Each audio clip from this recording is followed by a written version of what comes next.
Hey folks, it's Ben. I'm trying to cover some additional equipment. There's Ollie. Here I've got a Yardworks electric chipper shredder. It's more of a chipper than a shredder, I'll say that, from ones I've used in the past. And of course you guys have seen if you go way back in my history, Briggs & Stratton gas-powered one. However, since moving, I don't have that one anymore. It still exists, I just don't have it. So Yardworks is a Canadian Tire brand. We paid, I forget how much, I think about $100 for this unit here. Obviously, same concept as any other chipper shredder. Electric motor, spinning blade, shove down things down the top of the hole, and voila, it magically turns it into some sort of dusty powder. We have been working all day, editing trees. Excuse me, chicken. Move along. Thanks. And so we've got it's a fairly okay mulch. It'll be great for our compost pile, and it's obviously mostly carbon, even with the leaves and what have you. So pretty pleased with that. We've had about 2 wheelbarrow loads out of it. Still has a plastic bucket on the bottom, which is convenient. But I'll fire it up now. Excuse me. I've had a cold for a couple days.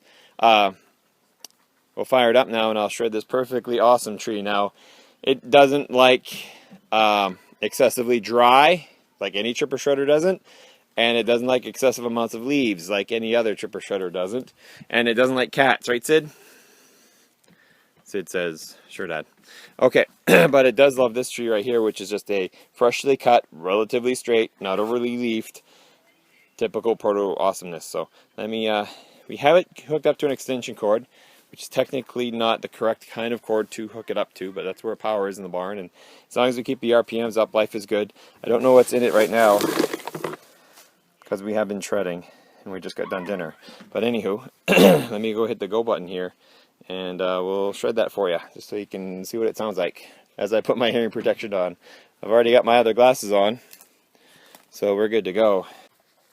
Of course, what would any good video be without an under the hood? So by releasing this screw, it essentially tips forward. So if you have any jams, they come through this chute here, down into this auger mechanism here, and then there's 2 sharp blades on each side. And then you can see the container where they fall down below there. So when you turn the on, it spins this blade, but it only turns on, of course, if there's a metal key. So it won't let you run it while it is actually open. Just close it. Very long-winded screw. Once you're down, you can press the go button, and away you go. If I press the go button, will it go? Yeah.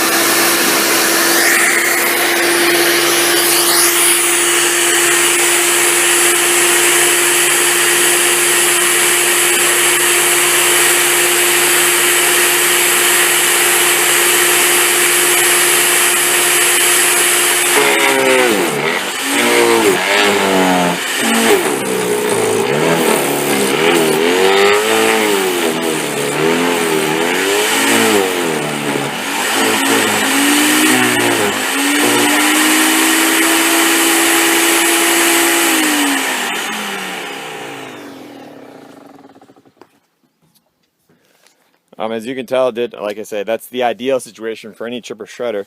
Biggest complaint I have with this is, technically, it's only supposed to do about 1.5 inch stick because the motor's only so powerful.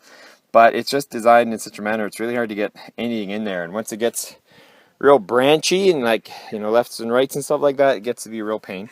But straight shot, no big deal. It's got the little teeth in there that do a pretty good job keeping stuff going one way. And the bins holds quite a bit. It conveniently just yanks out the front. Whoa. My blades are obviously starting to get dull. And we just fill the bin with awesome, and away we go. So if you have any questions on this or anything else, just let me know. Excuse me. And yeah, see you tomorrow.